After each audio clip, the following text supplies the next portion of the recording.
selalu berusaha menyimpan sesuatu yang bisa membawa manfaat, baik untuk dirinya, untuk anak cucunya, maupun untuk keluarganya, untuk masa kini dan masa depannya.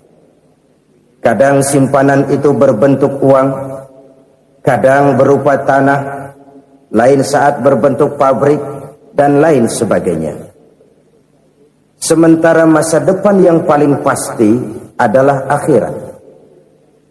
Jika untuk masa depan dunia kita rela memeras keringat, membanting tulang, pergi pagi dan pulang petang, menyimpan uang, menyimpan tanah, menyimpan pabrik, pernahkah kita merenung jika satu saat kiamat datang, kita dibangkitkan dari kubur masing-masing, berdiri di padang mahsyar untuk mempertanggungjawabkan seluruh kegiatan hidup kita di dunia ini, lalu kita akan menuju ke alam akhirat. Sudahkah kita mempunyai simpanan untuk akhirat kita? Pada pertemuan kali ini saya ingin menyampaikan sebuah hadis di mana Rasulullah sallallahu alaihi wasallam bersabda, "Arba'un min kanzil jannah." Simpanan sorga ada 4 macam. Yang pertama, ikhfa'us sadaqah, menyembunyikan sedekah. Saudara-saudara kaum muslimin, sebagaimana yang kita maklum bahwa Allah Subhanahu wa taala melebihkan sebagian rezeki dari kita terhadap yang lain. Ada yang kaya, ada yang setengah kaya, ada yang miskin, ada yang setengah miskin, dan selanjutnya. Ada yang gajinya kecil tapi penghasilannya gede. Ada yang penghasilannya gede tapi nggak punya gaji. Ada juga yang memang gajinya gede dan penghasilannya gede. Kelebihan rezeki merupakan sunnatullah dan tidak harus membuat kita merasa lebih dari yang lain. Bahkan sebaliknya, kelebihan itu harus membuat kita ringan tangan untuk menolong mereka yang memang memerlukan pertolongan. Kalau saudara diberikan ilmu, maka pertanyaan akhirat cuma satu: ilmumu kau amalkan untuk apa? Kalau saudara diberikan umur yang panjang, pengadilan akhirat juga bertanya satu: umurmu kau habiskan di mana? Tapi kalau saudara diberikan harta, pengadilan akhirat akan bertanya dua: hartamu kau dapat dari mana? Kau belanjakan kemana? Dari mananya ditanya, dan kemananya juga ditanya. Oleh karena kita akan dimintakan pertanggungan jawab, maka amanah yang bernama harta ini harus kita gunakan dengan sebaik-baiknya. Ada penggunaan yang merupakan kewajiban, itu zakat namanya. Ada penggunaan yang sewaktu-waktu, itu infak namanya. Ada yang lebih sewaktu-waktu lagi, dan itu sedekah namanya. Zakat dia terikat oleh haul dan nisab, oleh putaran batas waktu dan ukuran dari harta itu sendiri. Sedangkan infak terikat oleh situasi dan kondisi perekonomian seseorang. Sedangkan sedekah tidak terikat dengan apapun. Dalam kondisi seperti apapun kita bisa melakukan sedekah dengan yang terkecil sekalipun. Sampai-sampai Rasulullah sallallahu alaihi wasallam mengajarkan, la tahqiranna minal ma'rufi syai'an walau an talqa akhaka biwajhin talik. Atau ada hadis, tabassumuka fi wajhi akhika laka shadaqah. Senyumanmu kepada temanmu adalah sedekah. Jadi untuk melakukan sedekah tidak harus dalam berbentuk uang. Dengan ilmu kita bisa sedekah, dengan tenaga kita bisa bersedekah, dengan pikiran kita bisa bersedekah, bahkan senyum kepada teman itu pun sedekah. Jadi kalau sedekah dengan uang memang belum punya uang, nyengir aja banyakin. Itu asal pada tempatnya, jangan lalu ketemu tiang listrik cengengesan. Tentu tidak pada tempatnya dan tidak wajar. Nah, sedekah yang paling dicintai Allah adalah sedekah yang disembunyikan. Artinya, jauh dari sifat riya. Kan kadang-kadang ada orang sedekah itu disebutkan namanya, apa tidak bagus? Kalau memang niatnya ikhlas, ya bagus-bagus saja. Untuk memberikan sugesti kepada yang lain. Si Fulan bin Fulan nyumbang sekian, diumumkan. Boleh kalau niatnya untuk memberikan rangsangan kepada yang lain supaya dia menyumbang lebih besar dari orang tadi. Tapi kalau itu mendatangkan riya, maka sedekah yang paling dicintai Allah adalah sedekah yang disembunyikan. Tangan kiri saja tidak tahu apa yang diberikan oleh tangan kanan. Sedekah yang dilakukan dengan ikhlas akan merupakan perbendaharaan surga, tersembunyi dari pandangan orang lain, tidak seorang pun tahu. Karena memang sikap yang baik adalah melupakan kebaikan dan mengingat kesalahan. Itu salah satu ciri orang bahagia. Orang yang selalu mengingat kesalahannya dan berusaha melupakan segala kebaikannya. Kalau dia akan berada kebaikan, dia tidak bisa ikut, dia merasa rugi karena dia merasa belum pernah berbuat baik. Tapi kalau akan melakukan kesalahan baru, dia ingat kesalahan yang sudah-sudah, sehingga terhalang baginya untuk melakukan satu kesalahan baru. Demikianlah saudara-saudara, bahwa Allah melebihkan rizki sebagian kita dari yang lain, agar terjadi tolong-menolong dalam kehidupan ini. Jadi kesenjangan yang nature, kesenjangan yang alami, itu sunnatullah. Ada yang kaya, ada yang miskin, ada yang kelas menengah. Nah, kenapa lalu sekarang kita berusaha mengentaskan kemiskinan? Oleh karena adanya kesenjangan struktural. Kalau yang kaya bisa semakin kaya, kenapa yang miskin tidak bisa naik jadi ikut sedikit kaya? Sebab pada dasarnya Islam adalah agama yang sejak turunnya sudah berupaya memerangi kemiskinan. Bahkan dikatakan kemiskinan itu mendekatkan kepada kekufuran. Orang kalau miskin udah dekat banget sama kafir. Gampang menjadi kafir. Berapa banyak saudara-saudara kita yang oleh karena soal perut, oleh karena soal materi, terpaksa meninggalkan dan menanggalkan akidahnya, menjual petunjuk yang diberikan Allah dengan kesenangan dunia yang cuma sebentar ini. Na'udzubillah, thumma na'udzubillah. Jadi makin kita sembunyikan satu sedekah, semakin banyak perbendaharaan kita di surga. Sedekah yang paling dicintai Allah adalah sedekah yang disembunyikan. Malahan ada seorang sufi, dia punya kebiasaan kalau pergi sholat Jumat, dia bawa uang, itu uang dia taruh di bawah tikar masjid. Dia niat sedekah kepada siapa saja yang nemuin itu duit. Maksudnya apa? Supaya yang nemuin nggak tahu siapa yang punya duit. Demikian dia saking ingin menyembunyikan sedekahnya. Karena sifat riya itu bisa memakan amal kita sendiri. Riya itu termasuk menyebut-nyebut kebaikan kita. Orang yang suka nepuk dada, sedikit-sedikit ngitungnya kalau nggak gua. Tuh kalau nggak gua tuh yang belas itu kalau nggak gua. Iya kalau nggak lu kenapa emang? Orang yang suka menepuk jasad, tuh biasanya memang begitu saudara-saudara. Kalau perang lagi berkecamuk, orang nggak sempat ngaku jadi pahlawan. Tapi begitu perang selesai, yang kagak kenal bedil ngaku pahlawan, mas. Itu sesuatu yang biasa. Oleh karenanya, orang-orang yang ikhlas dalam bersedekah, disembunyikannya sedekah itu, Allah cinta betul. Malahan ada hadis memberikan jaminan, inna sedaqatal mar'il muslimi tazidu fil umri wa tadfa'u mitata su'i. Sesungguhnya sedekahnya seorang mukmin tazidu fil umri, bisa menambah umur panjang, wa tadfa'u mitata su'i, dan menyelamatkan manusia dari mati secara su'ul khatimah. Jadi siapa yang kepengen panjang umur, banyaklah sedekah. Yang bosan hidup, pelit terus. Sedekah menambah panjang umur dan menyelamatkan manusia dari mati secara su'ul khatimah. Pak, katanya umur itu nggak bisa ditambah, nggak bisa dikurangin. Kapan? Kalau ajal sudah datang. Fa idza jaa ajaluhum la yastakhiruna sa'atan wa la yastakdimun. Kalau ajal datang tidak bisa dimajukan, tidak bisa dimundurkan. Itu kalau ajal sudah datang. Tidak bisa lagi umur ditambah dikurangi, sudah datang. Tapi kalau belum datang, itu kan haknya Allah. Mau ditambah, mau dikurangi, hak prerogatif Allah. Sebagai pencipta manusia, Allah maha kuasa dan maha mampu. Sedekah ini menambah panjang umur dan menyelamatkan manusia dari mati secara su'ul khatimah. Itu orang mati kan sama ya, kondisinya mati, nggak nafas. Tapi hakikat mati kan lain-lain.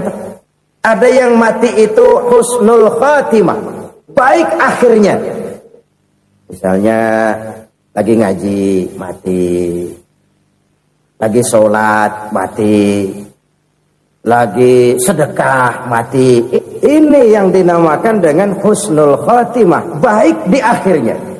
Sebaliknya ada yang su'ul khatimah, jelek di akhirnya. Ini yang jadi catatan akhir.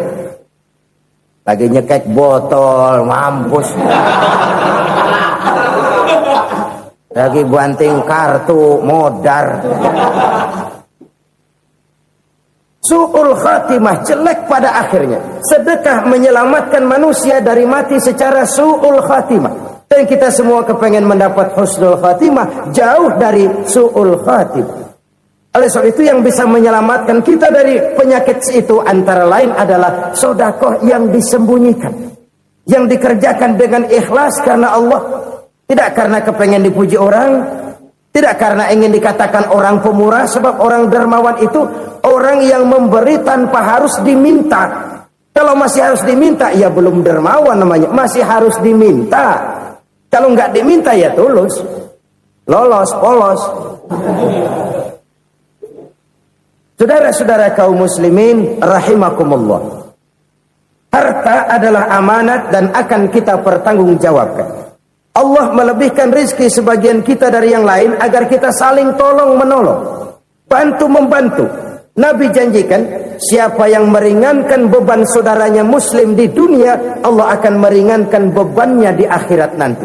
Sebuah jaminan dari baginda Nabi. Si orang yang kita bantu barangkali tidak bisa membalas, Allah yang akan membalas lewat jalan lain yang tidak pernah kita sangka-sangka. Ada orang tanya, Pak, ini ada orang nyumbang masjid sambil marah-marah, bagaimana? Saya bilang sumbangannya aja ambil, marahnya jangan. Marahnya jangan diambil, itu urusan dia. Saudara-saudara kaum muslimin rahimakumullah. Umat Islam ini kan umat yang punya potensi besar. Kadang kita merenung, kenapa kadang-kadang pembangunan masjid kok lambat sekali? Kalau hotel hari ini peletakan pertama, bulan depan peresmian. Supermarket hari ini peletakan batu pertama, minggu depan peresmian.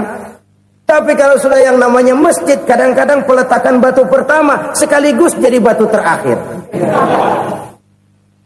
3 tahun, 4 tahun, campur nebar jalak di jalanan, duit dijaring kayak ikan sepat. Apa tidak ada orang Islam yang kaya? Banyak. Apa tidak ada pengusaha muslim yang jadi konglomerat? Ada. Lalu yang belum banyak itu yang komit terhadap nilai-nilai agamanya. Akhirnya kita jatuh jadi umat yang lemah. Belum ada pengusaha konglomerat muslim buka pabrik supermi cap bedug misalnya umpamanya atau pabrik kecap cap sorban supaya identitas keislamannya sedikit kelihatan. Kita jatuh jadi umat yang lemah karena potensi tidak terinventarisir dengan baik. Kita ini ibarat kompor yang cuma matengin nasi orang lain. Potensi kita dimanfaatkan oleh orang lain. Ukhuwah Islamiyah kita baru terbatas kepada silaturahmi. Ukhuwah di bidang ekonomi kita lemah, ukhuwah di bidang kebudayaan kita lemah, apalagi ukhuwah di bidang politik kita lebih rapuh lagi. Padahal ukhuwah itu adalah totalitas kehidupan manusia, menyangkut ipolek sosbud, memerlukan nilai-nilai ukhuwah.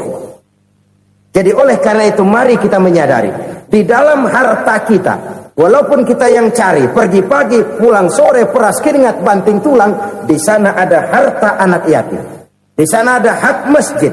Di sana ada hak pesantren, di sana ada hak jihad. Berbahagialah seseorang apabila dia oleh Allah dijadikan keran. Keran itu menyimpan air, tapi tidak untuk dirinya, tapi disalurkannya kepada mereka yang memang memerlukannya. Saudara-saudara kaum muslimin rahimakumullah, ini yang pertama. Jadi perbendaharaan surga adalah menyembunyikan sedekah. Orang lain nggak tahu, kita pun nggak pernah ngitung-ngitung. Kita anggap lewat begitu saja, padahal itu deposit akhirat. Satu. Yang kedua, perbendaharaan surga itu apa? Wa kitmanul musibah, menyembunyikan kesulitan. Kadang orang takut menghadapi kesulitan, tapi makin kita merenung, hidup ini kan sebenarnya urusan. Takut sama urusan, ya jangan hidup. Tandanya orang hidup itu kalau punya urusan. Urusan melupakan problem. Problem sering menimbulkan kesulitan. Kesulitan bukan untuk ditakuti, tapi untuk diatasi dan dicarikan jalan keluarnya. Siapa sih orangnya yang nggak pernah sulit-sulit? Makin tinggi status sosialnya, makin gede urusannya. Makin tinggi kualitas imannya, makin berat tingkat kesulitannya. Cuma memang yang namanya enak itu seperti pelangi. Biang lala itu nggak pernah di atas kepala kita, di atas kepala orang melulu. Lo sih enak lo, kata kita. Dia juga bilang yang enak kan lo. Pelangi itu nggak pernah di atas kepala kita. Kata tukang beca, aduh enak ya naik Mercy. Kata tukang beca, apa yang di dalam mobil Mercy? Aduh enak bener tukang beca, di jok ngeringkuk ngorok pulas bener. Saya kamar pakai AC, sejuk, tempat tidur sutra, empuk, alga, spring bed, gula kulik, nggak bisa pulas kalau belum minum Valium, belum tidur. Enak bener tukang beca, di jok ngorok nggak tahu wetan kulon. Si tukang beca bilang yang di Mercy enak, yang di Mercy bilang tukang beca enak. Inilah enak, nggak pernah di atas kepala kita, di atas kepala orang lain melulu enak itu. Nah, saudara-saudara, yang merupakan perbendaharaan surga itu orang yang bisa menyembunyikan kesulitan, baik pribadi ataupun rumah tangga. Nih terutama rumah tangga yang jadi soalnya. Kadang-kadang kita ini kalau senang, sebaliknya kalau senang kita diam, kalem aja, cuek. Banyak banget duit kita bawaan, diam aja udah. Malah ketemu orang takut. Tapi begitu susah, sekampung tahu. Padahal Nabi mengajarkan perbendaharaan surga itu menyembunyikan musibah, menyembunyikan kesulitan. Kalau enak, cerita sama orang-orang. Kalau nggak enak, rasain sendiri, tekan sendiri, atasin sendiri. Kita kan sebaliknya, senang kita diam, asal lagi susah, paling tidak kita nyari teman buat cerita kesusahan. Siapa orangnya yang nggak pernah susah? Cuma soalnya bagaimana kita mengatasi kesusahan itu sendiri. Begitu juga misalnya kalau orang sudah berumah tangga, itu orang tuanya harus menjadi tempat dia cerita yang enak-enak saja. Yang nggak enak rasain berdua, selesaikan berdua, atasin berdua. Jangan dibalik. Asal senang diam, giliran susah saja. Maknya laporan. Terbalik. Bisa menjaga security informasi. Maka nama bayam keluar diem, malah seluitan. Enak amat lo makan daging ayam. Security informasi. Saudara-saudara kaum muslimin rahimakumullah. Ujian yang terberat itu yang pernah diberikan kepada para nabi, para rasul, para aulia, para ulama. Makin tinggi keimanan, makin berat bentuk kesulitan. Ayo saya kemukakan satu contoh saja. Ada seorang nabi yang kaya, nabi kaya, namanya Nabi Ayub. Iblis kalau orang begini kan keki. Ibadahnya rajin, kaya. Nih yang kayak begini susah digodain. Kalau ibadahnya rajin, miskin, enggali bisa disogok. Sini imannya mantap, ibadahnya rajin, kaya, nabi lagi. Oh, tapi namanya iblis, nggak kurang akal. Laporan, Tuhan, kenapa Les? Ya ini bahasa saya, bahasa Qurannya sih nggak gitu. Itu hambamu yang namanya Ayub, dia rajin ibadah cuma karena dikasih kaya aja. Coba kasih miskin dia, berhenti dia sembahyang. Ah, kamu bisa aja. Saya tahu Ayub itu hambaku yang ikhlas. Saya buktiin Tuhan, silahkan. Dibuktiinlah, iblis turun ke alam ini. Yang mula-mula dia lakukan, dia rusak sawah ladang Nabi Ayub. Dia binasakan binatang ternak Nabi Ayub. Sehingga dalam waktu singkat, jatuhlah Nabi Ayub dari orang paling kaya jadi orang paling miskin. Beliau masih ibadah di mihrab dalam masjid. Datang iblis. Saudara Ayub, ya, lagi ngapain? Ibadah. Nyembah Allah, nyembah Allah. Oh, percuma. Kenapa? Tuhan yang ente sembah nih, dia udah bikin miskin ente. Sawah ladang ente hancur lebur, binatang ternak binasa. Sekarang ente jadi orang paling miskin. Ngapain nyembah Tuhan kayak begitu? Tekor. Udah berhenti dah ibadah, berhenti ibadah. Ini iblis sama Tuhan laporannya lain, yang dikerjakan kepada Nabi Ayub juga lain. Benar begitu iblis kata Nabi Ayub? Iya. Sawah ladang saya habis, buras. Binatang ternak saya binasa, binasa. Saya miskin, bangpak. Apa jawab Nabi Ayub? Bukan innalillahi, ini hebat. Alhamdulillahillazi a'tani wa akhadha minni. Segala puji bagi Allah yang telah memberikan harta kepada saya dan sekarang mengambilnya lagi. Alhamdulillah. Allah yang ngasih, Allah yang ambil. Itu mah urusan Allah. Iblis cuman ibadah jalan terus, sujud lagi Nabi Ayub. Iblis seleher gondok banget. Dasar Nabi nggak mempan dia apa-apain. Miskin malah alhamdulillah. Allah yang ngasih, Allah yang ambil. Jadi kalau kita tidak komit, kita tidak terikat kepada kaya, miskin, senang, susah, apa yang bisa bikin kita susah? Jadikan kekayaan, kemiskinan, jadikan senang, susah sebagai anak buah yang bisa kita atur. Jangan kekayaan ngatur kita, jangan kemiskinan ngatur kita. Kita yang harus mengatur mereka. Senang, susah, kaya, miskin, bahagia, sengsara, jadikan itu anak buah yang bisa kita atur. Kalau sekarang kita kaya, lain saat boleh jadi kita miskin, semiskin-miskinnya. Allah yang ngasih, Allah yang ambil. Tenaga mana yang bisa menghalangi? Ibadah jalan terus. Iblis makin gondok. Dasar Nabi loh. Akhirnya apa? Nabi Ayub dikerjain, diberikan penyakit. Demikian fatal penyakitnya. Bayangin, udah miskin sakit. Masya Allah. Miskin sakit. Sakitnya nggak lama, kira-kira 16 tahun. Istrinya 3, 2 mental minta ceraiin. Ngerawatin laki bengek begini. Senang belum tentu, susah udah pasti nih. Cerai aja, cerai dah. Cerai. Tinggal satu Siti Rahmah yang setia menemani beliau. Sesetia-setianya hati perempuan. Satu saat Siti Rahmah bilang, "Bang, iya, abang kan Nabi bang. Lalu, namanya Nabi kan doanya jarang meleset bang.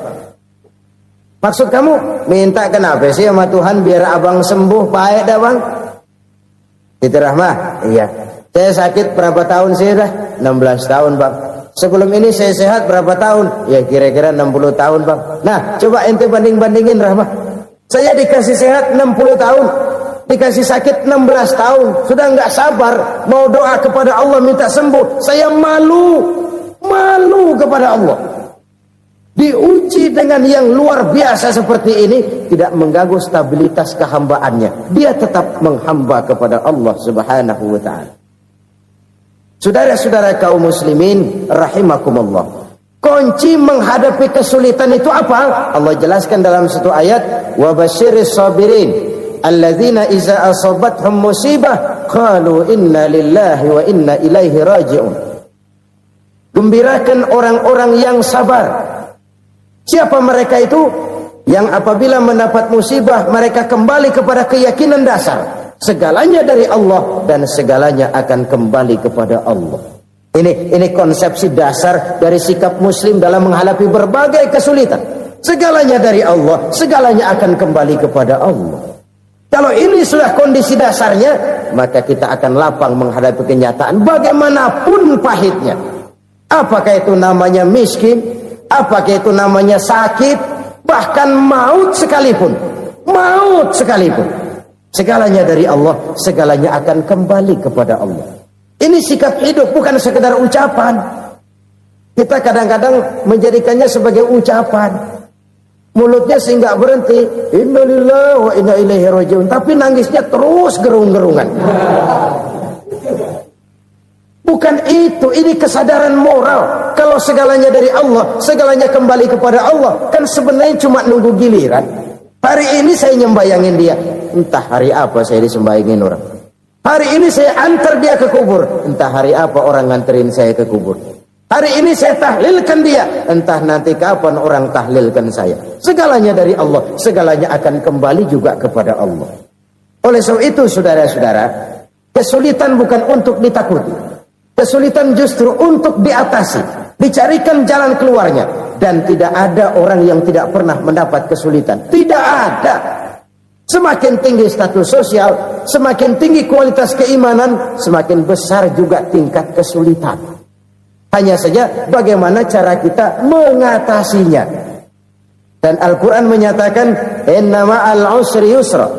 Di balik kesulitan itu pasti ada kemudahan. Roda itu berputar. Karena itu Rasulullah sallallahu alaihi wasallam mengingatkan kepada kita, ta'arraf ilallahi firraha ya'rifka fisyiddah. Ingatlah kepada Allah di waktu kamu senang, supaya Allah ingat kepada kamu di waktu kamu susah. Kalau waktu senang kita ingat kepada Allah, kita susah, Allah tidak akan meninggalkan kita. Tapi kalau waktu senang kita jauh dari Allah, sujud tidak sempat, dengan masjid jauh, ketika senang kita lupakan Allah. Nanti begitu kita susah, Allah lupakan kita. Dan itu menyakitkan. Oleh karena itu orang-orang tua kita dulu bilang, kalau lagi sehat ingat-ingat lu bakal sakit nanti. Kalau lagi kaya ingat-ingat satu saat kita bakal jatuh miskin. Bahkan kalau lagi muda ingat-ingat kita bakal tua. Dan yang terpenting, kalau lagi hidup ingat-ingat kita bakal mati. Saudara-saudara kaum muslimin rahimakumullah. Jadi yang kedua yang merupakan perbendaharaan surga, menyembunyikan musibah. Saudara-saudara kaum muslimin rahimakumullah. Hal ketiga yang merupakan perbendaharaan surga adalah wasilatur rahmi. Orang yang suka bersilaturahmi. Sebagaimana yang kita maklum bahwa manusia adalah makhluk yang disebut zon politikan. Makhluk sosial yang tidak mungkin hidup sendiri-sendiri. Betapa dan siapapun kita memerlukan orang lain. Bodoh betul manusia kalau tinggal di tengah masyarakat tapi tidak mau bermasyarakat. Merasa hebat sendiri, pinter sendiri, gagah sendiri, kaya sendiri. Mungkin kalau mati juga ngubur sendiri. Jangankan kita di sini, di sorga saja Nabi Adam waktu sendirian bengong melulu, mondar mandir. Allah tegur dam sepi dam. Ya ini kalau bahasa saya. Iya Tuhan sepi ini nggak ada coret-corekan pisan ini. Diciptakan Siti Hawa baru anteng Nabi Adam. Itu di sorga. Cobalah. Umpamanya saudara tinggal di Jakarta nih. Kaya bener. Apaan aja di Jakarta punya saudara dah. Jembatan Semanggi ambil. Monas, Buntel bawa pulang. Hotel-hotel ambil semua. Cuman tinggal di Jakarta sendirian. Apa enaknya? Betapa dan siapapun kita perlu orang lain. Tidak ada seorang pun yang bisa memenuhi kebutuhan hidupnya secara sendiri-sendiri. Nah, Islam telah menyelamatkan manusia dari ras diskriminasi. Mengikat manusia dengan persaudaraan yang berlandaskan kepada akidah. Karena itu dianjurkan bersilaturahmi. Bahkan Nabi menyatakan, man arada ayyubsata lahu fi rizqihi wa yunsa'a fi atharihi falyasil rahimah. Siapa yang kepengen diluaskan rezekinya dan dipanjangkan usianya, banyaklah ia bersilaturahmi. Siapa yang kepengen dimudahkan rezekinya, hendaknya ia banyak bersilaturahmi. Kalau banyak teman, kesulitan kan paling tidak ada tempat cerita. Udah susah, sendirian kita pikirin diri, nggak ada tempat tukar pikiran. Cepet banget sama bengek. Dilawan sendiri. Nah, secara makro kita bisa berkata, tidak mungkin ada kemenangan kalau tidak ada kekuatan. Tidak ada kekuatan kalau tidak ada kesatuan dan persatuan. Tidak mungkin ada kesatuan dan persatuan tanpa semangat silaturahmi. Kalau umat Islam mau menang, dia harus kuat. Kalau umat Islam mau kuat, dia harus bersatu. Kalau umat Islam mau bersatu, dia harus membudayakan silaturahmi ini. Bahkan sampai-sampai kata Nabi, kalau bisa cari nilai tambah. Apa? Silman qata'at. Bersilaturahmilah kau kepada orang yang marah denganmu. Masya Allah, indahnya ajaran agama kita.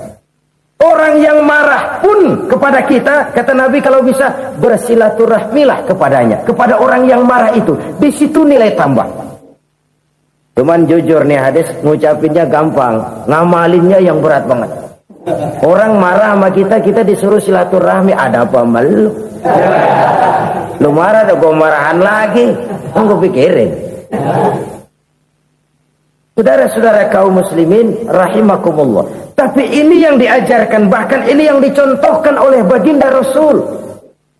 Bagaimana begitu mudah, misalnya satu saat Abu Jahal ini ngatur strategi bagaimana bikin Muhammad celaka. Dia gali lubang di depan tempat tidurnya. Dia tutupin daun korma. Terus dia panggil seseorang, ke sini. Kasih tahu Muhammad, pamannya sakit keras, minta ditengokin. Berangkat orang ini ke sana. Muhammad, labbaik. Pamanmu sakit keras, dia minta ditengokin. Baik, saya akan datang menjenguk beliau. Berangkatlah Nabi ke rumah Abu Jahal tanpa prasangka apapun. Abu Jahal udah pasang setil, selimut 3 rangkap setengah dipakai, persis kayak orang meriang. Tapi sembari ngintip dari balik selimut, begitu Muhammad buka pintu, nah masuk perangkap nih. Muhammad jalan menuju tempat pembaringan. Makin lama makin dekat, makin lama makin dekat, makin dekat ke lubang yang dipasang oleh Abu Jahal itu. Dalam hati Abu Jahal, terus dah jatuh, mampus dah lo ini. Mampus lo hari ini nih. Apa yang terjadi? Malaikat Jibril datang. Muhammad, pamanmu cuma pura-pura sakit. Di depan tempat tidurnya ada lubang perangkap supaya kamu jatuh ke situ. Sudah, kamu pulang. Balik kanan Nabi. Sudah hampir jatuh ke lubang, balik kanan, pulang. Bayangin kecewanya Abu Jahal. Muhammad dikit lagi, Muhammad dikit lagi. Enggak paman, saya pulang aja. Emosi bangun dari tempat tidur, enggak sadar kalau lagi pura-pura sakit. Lompat ngejar Nabi, dia lupa dengan lubang yang dia gali. Serak, nyemplung sendiri ke dalam lubang.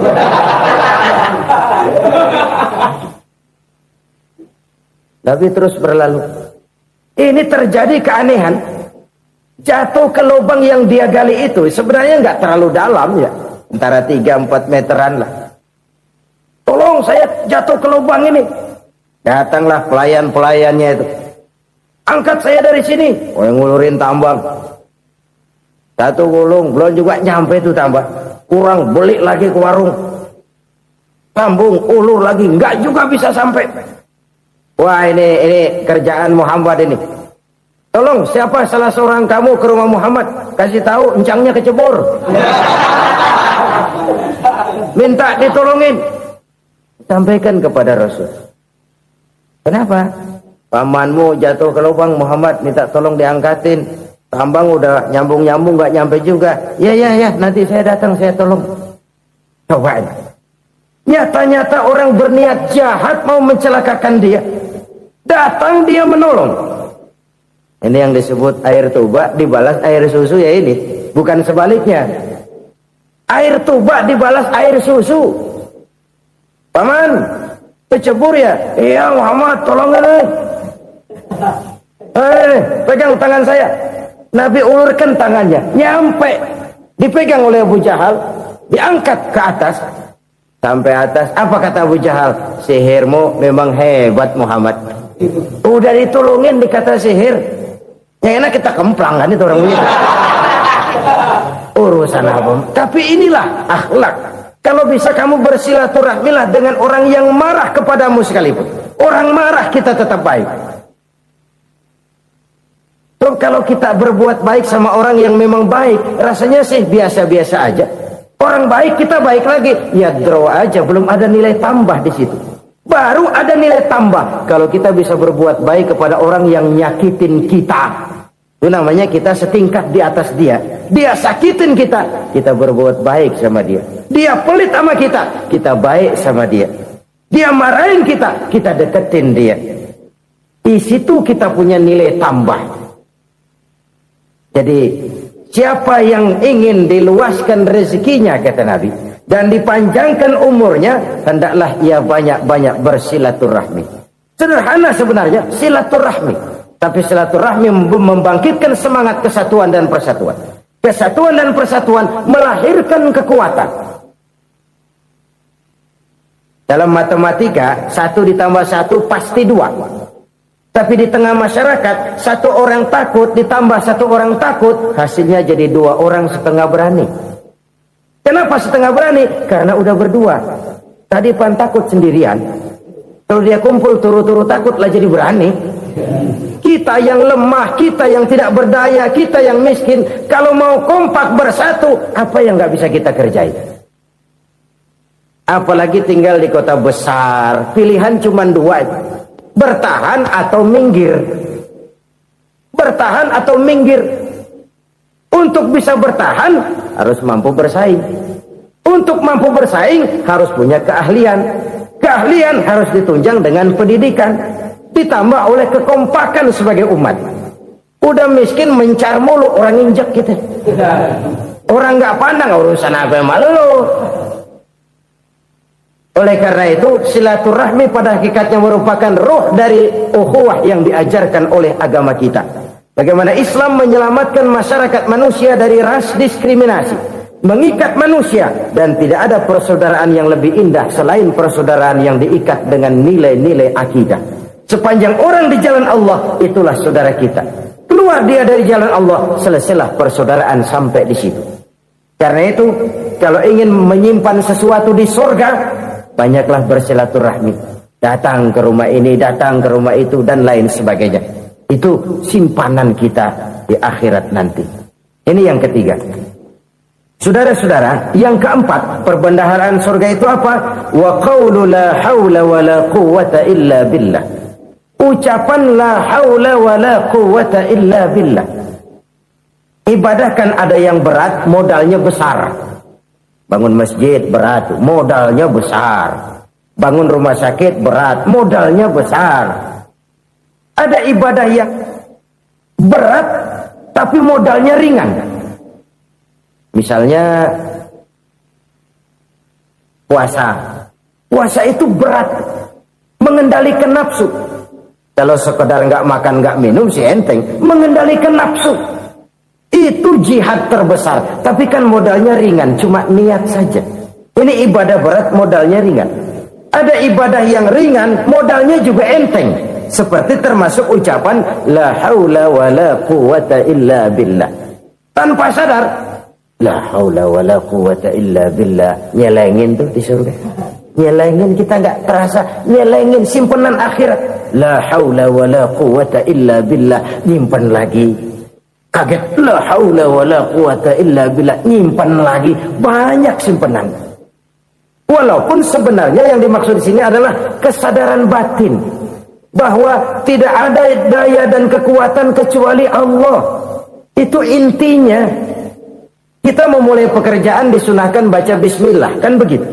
Apa itu? Kesadaran moral Bahwa ini saya bisa kerjakan. Saya kerjakan ini dengan menyebut nama Allah. Kenapa? Kalau Allah tidak memberikan daya dan kekuatan, mana mampu saya kerjakan ini.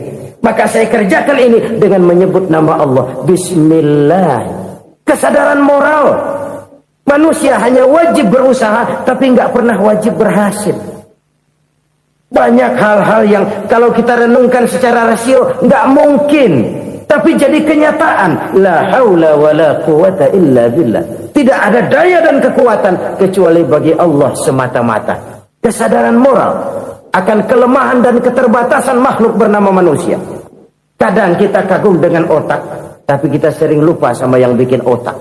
Padahal bagaimanapun hebatnya otak, yang bikin otak pasti lebih hebat dari otak. Nggak percaya? Silahkan otak-otakan. Inilah kecenderungan. Kita kagum dengan pesawat-pesawat mutakhir, bukan main besi gede banget terbang itu. Alangkah hebatnya. Lalu apa yang bikin otak tidak lebih hebat dari itu semua? Kita puji laut. Apa yang bikin laut tidak lebih hebat dari laut itu? La haula wa la quwata illa billah. Tidak ada daya dan kekuatan kecuali Allah. Apa yang bisa kita lakukan kalau tidak karena daya dan kemampuan yang diberikan oleh Allah kepada kita? Lahirlah sikap tawadu, rendah hati, tidak melonjak menjadi angkuh dan sombong, sadar akan kelemahan dan keterbatasan diri. Sebagai makhluk yang diciptakan oleh Allah Subhanahu wa taala. Jadi satu sisi ini ucapan yang berpahala, la haula, jadi wiridan.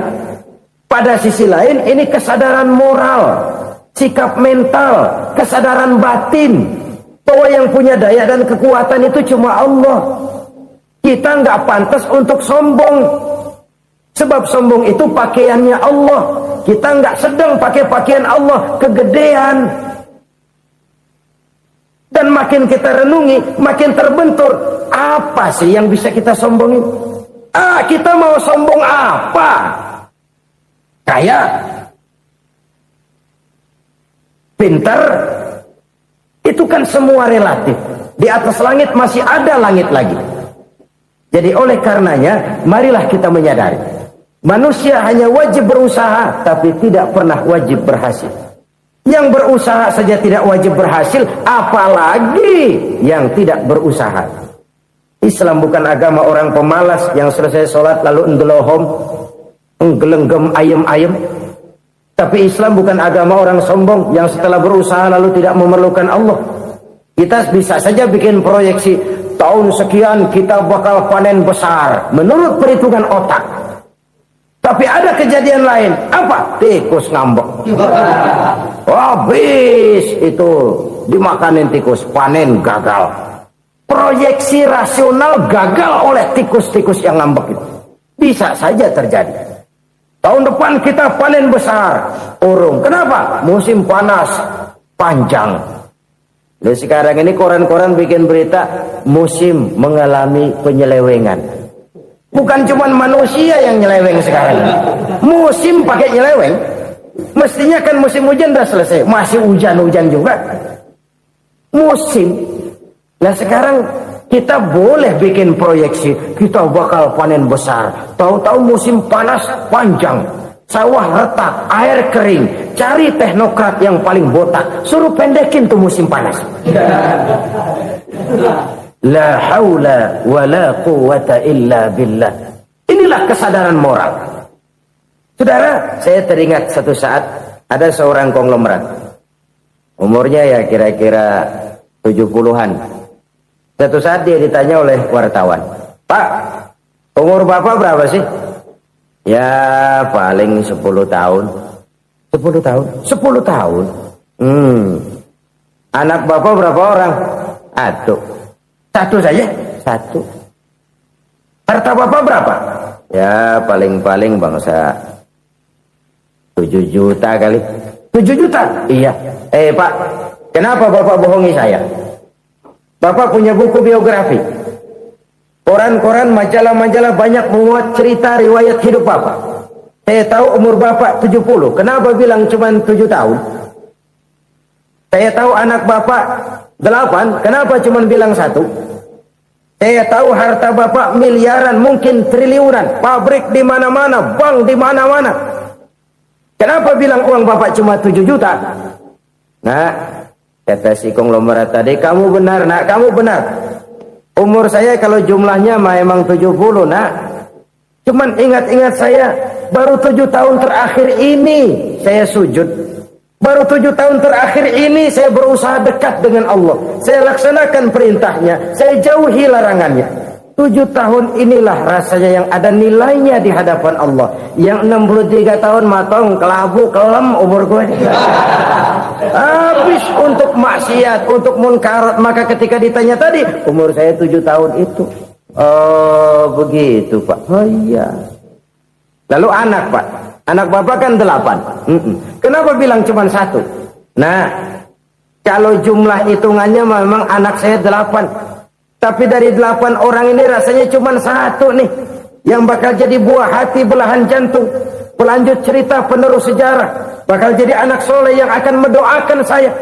Cuma 1 rasanya anak saya ini yang bakal jadi buah hati saya.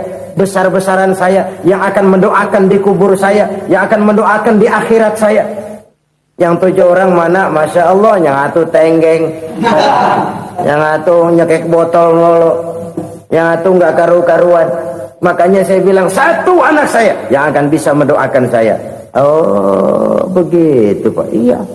Nah harta Pak, harta bapak kan triliunan, pabrik bapak di mana-mana, uang bapak hampir di tiap bank-bank besar. Kenapa bilang cuma 7 juta? Betul kau nak. Harta saya kalau jumlahnya memang miliaran, triliunan mungkin. Tapi yang saya ingat baru 7 juta tuh yang saya belanjakan di jalan Allah. Saya nyumbang masjid, saya santuni yatim piatu, saya bantu pembangunan pesantren, saya bantu pembangunan rumah sakit Islam. Itu yang akan saya bawa pulang ke akhirat, yang 7 juta itu. Yang triliunan itu nanti akan diperebutkan oleh anak-anak saya sebagai waris saya. Jadi harta saya 7 juta itu yang bakal nemenin saya di akhirat. Yang akan saya bawa pulang jadi teman saya. Saudara-saudara kaum muslimin, jangan-jangan orang tua itu adalah kita-kita ini. Jangan-jangan kita-kita ini adalah orang tua itu. Jangan-jangan itu potret dari diri kita masing-masing. Dari sekian umur yang diberikan Allah, berapa tahun yang ada nilainya di hadapan Allah? Dari sekian anak-anak yang merupakan amanah, berapa yang akan mendoakan kita sebagai orang tuanya menjadi anak soleh?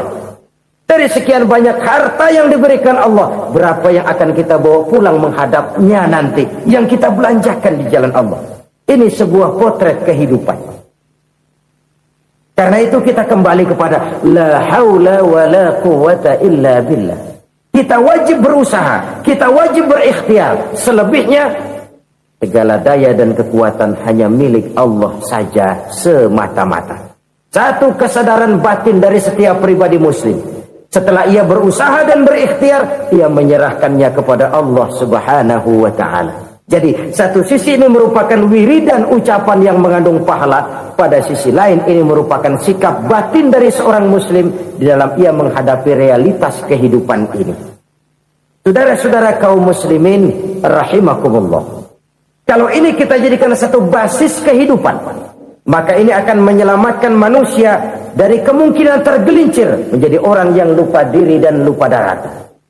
Sebab itu Imamul Ghazali berpesan, jadidis safinah fa innal bahra amiq wa khuziz zad fa inna safara ba'id wa khaffifil hamla fa innal hamla sadid. Perbarui selalu kapalmu karena lautan sangat dalam. Bawa bekal yang banyak karena perjalanan ini sangat jauh. Ringankan beban karena kebanyakan beban akan menyakitkan. Alangkah indah kalimat ini, alangkah dalam makna yang terkandung di sana. Perbarui selalu kapalmu karena lautan sangat dalam. Apa artinya ini? Jaga mentalmu baik-baik. Pelihara imanmu baik-baik karena hidup penuh cobaan seperti lautan. Kita kalau berlayar di lautan kan kadang-kadang tenang, angin bertiup sepoi-sepoi basah. Jika malam datang bintang gemintang bertabur menghias cakrawala. rembulan memantulkan sinarnya dengan indah. Dalam keadaan begitu berlayar enak. Tapi lain saat ombak menggunung, halilintar menyambar, angin topan bertiup. Berapa banyak sudah saudara-saudara kita yang tenggelam di lautan dunia tanpa sadar bahwa dia belum sampai kepada pantai yang akan dituju. Berapa banyak sudah saudara-saudara kita yang tenggelam di lautan dunia ini tanpa sempat bangkit lagi. Dia menyangka sudah sampai kepada tujuannya. Tapi hati kapal jangan sampai bocor karena lautan sangat dalam. Iman ini jaga baik-baik karena hidup penuh dengan ujian. Wa khuzizat fa inna safara ba'id. Bawa bekal yang banyak karena perjalanan sangat jauh.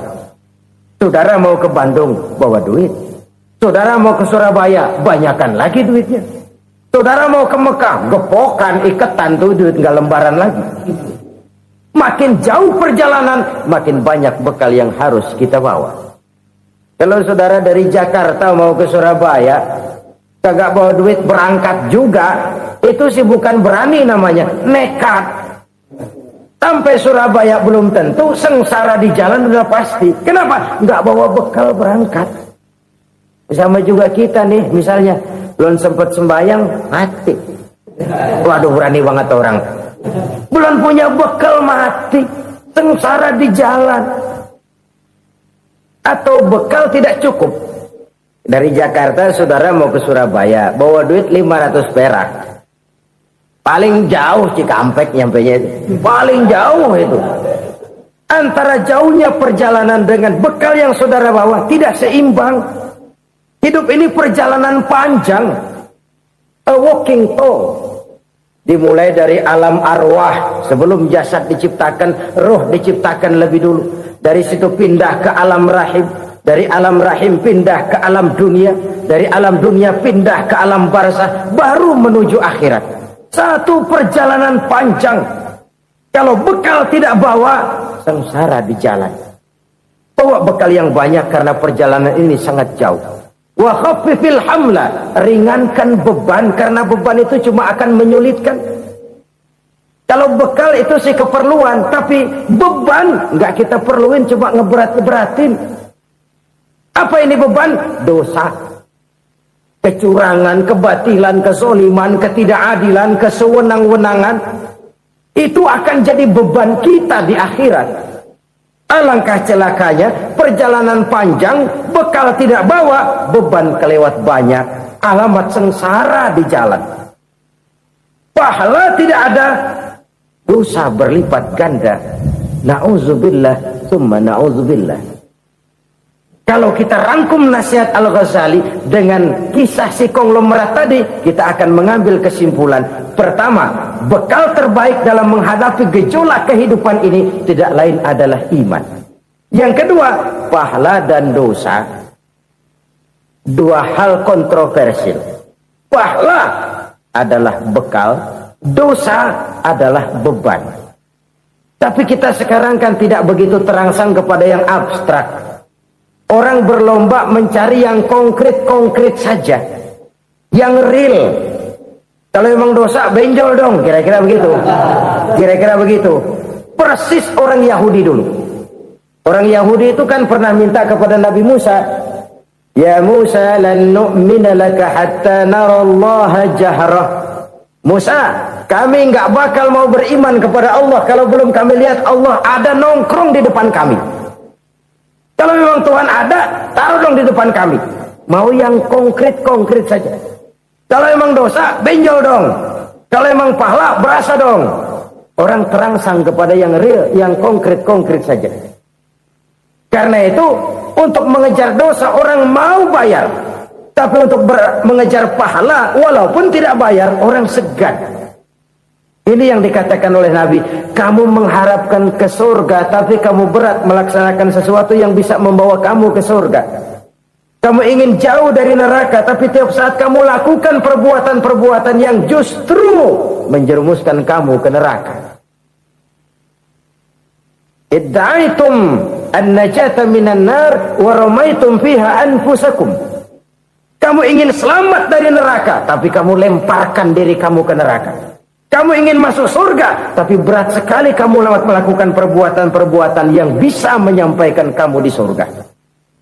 Saudara-saudara kaum muslimin rahimakumullah. Jadi hal keempat yang merupakan perbendaharaan surga adalah la haula wa la quwata illa billah. Satu sisi ini merupakan ucapan yang memperberat timbangan akhirat. Pada sisi lain ini merupakan sikap hidup seorang muslim. Kesadaran batin yang sangat dalam bahwa tidak ada daya dan kekuatan kecuali Allah. Dan itu kita simbolkan pada saat memulai pekerjaan dengan Bismillah, dengan menyebut nama Allah. Satu kesadaran moral, saya hanya bisa melakukan ini karena diberikan daya dan kekuatan oleh Allah. Lahirlah sikap tawadu, rendah hati, tidak melonjak menjadi angkuh dan sombong.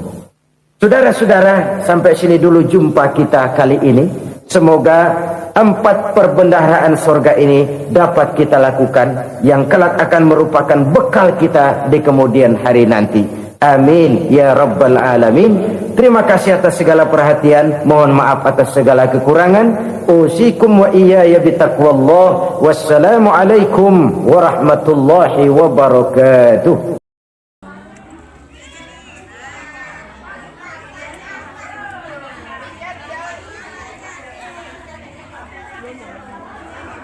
Memang di sini nih. Apa milih? Milih yang blend ya, putih ya.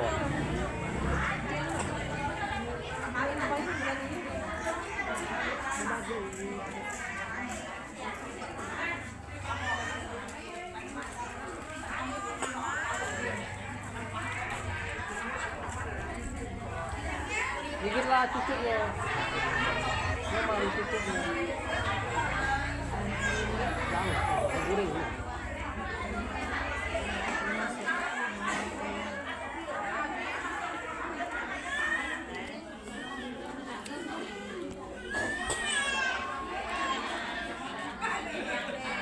Makam satu juga.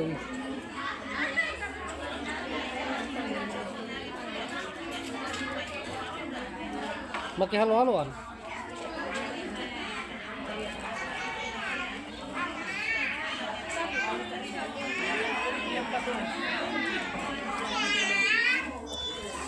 Ay, lagi mama apa ini?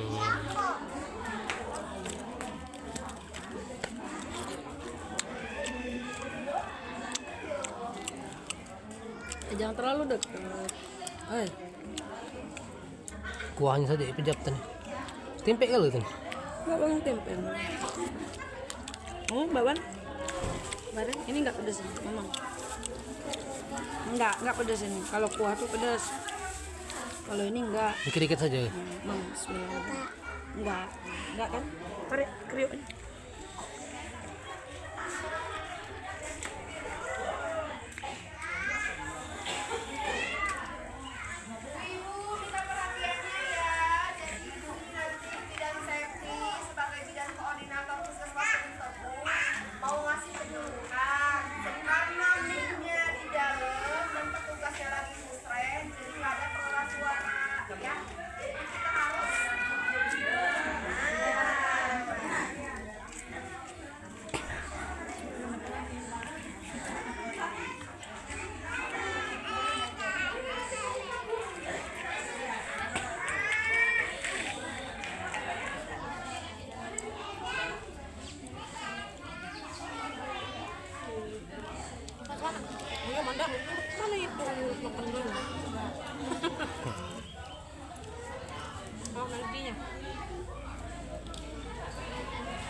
Hah?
Ya duduk. Iya duduk. Sama Mbak.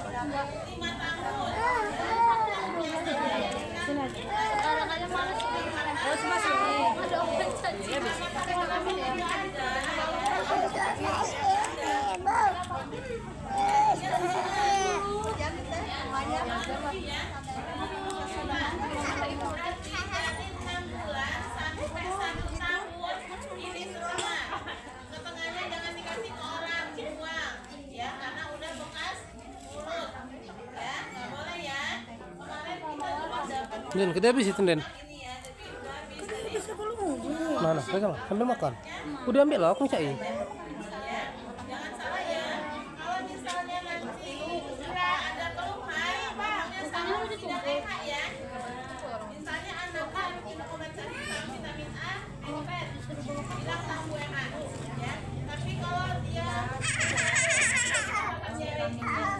Udah.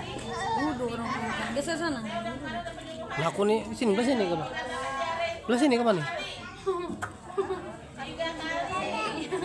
Udah dulu lah bebek.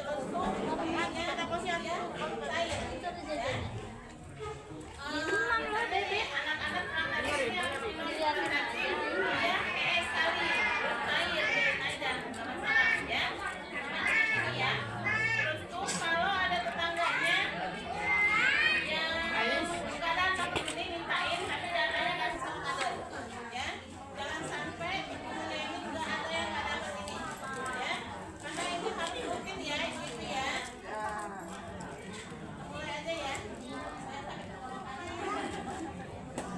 kita mulai pengundangan ya. Udah disiapkan Pi. Oke, kita siapkan. Ya, bentar ya, Kak. Siapkan dulu. Wah, mereka di keluar siapa, Mak? Daftar dulu. Ini baca dua. Iya, ini lagi dulu.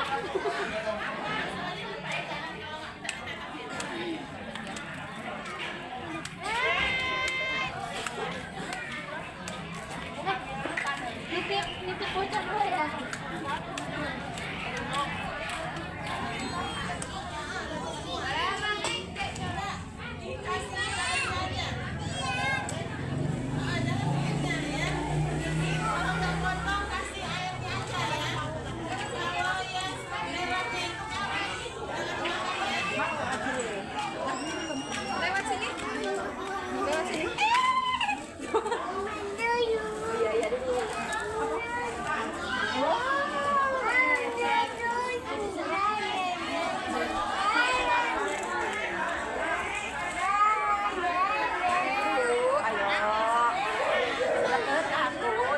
Pakai nomor nggak? Pakai nomor apa? Iya, pakai nomor.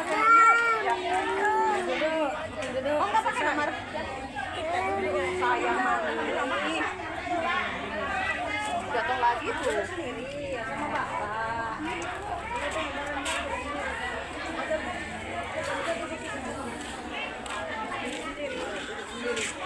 Udah nulis belum? Berangkat lah kalau dimulai. Belum, masih umur baru sembuh. Nah, ayo itu basuh deh. Hah? Masuk Iya. YouTube, Pak. Masuk, Pak. Iya. Males mau motor-motor penuh. Iya, ini aja ngapus terus. Kalau udah, hapus. Daftarnya banyak-banyak tuh.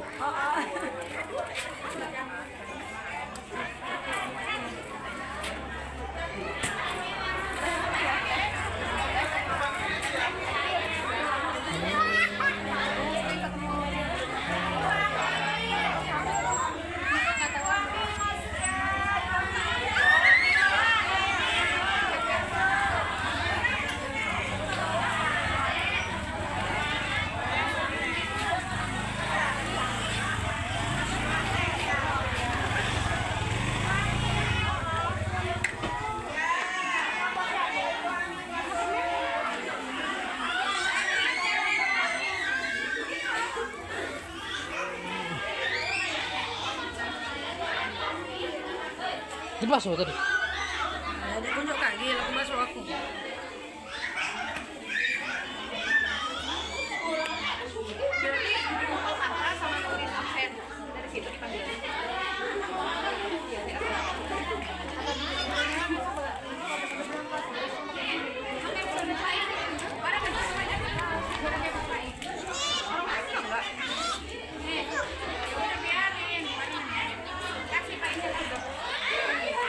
Buat kosong nama jo cukup kan.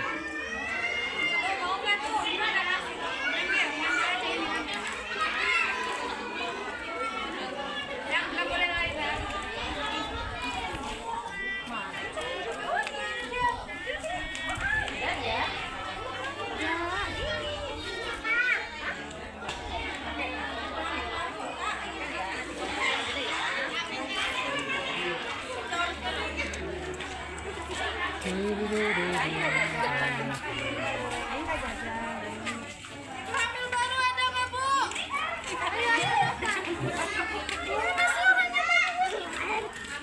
Susi, dia Susi. Bisa, bisa,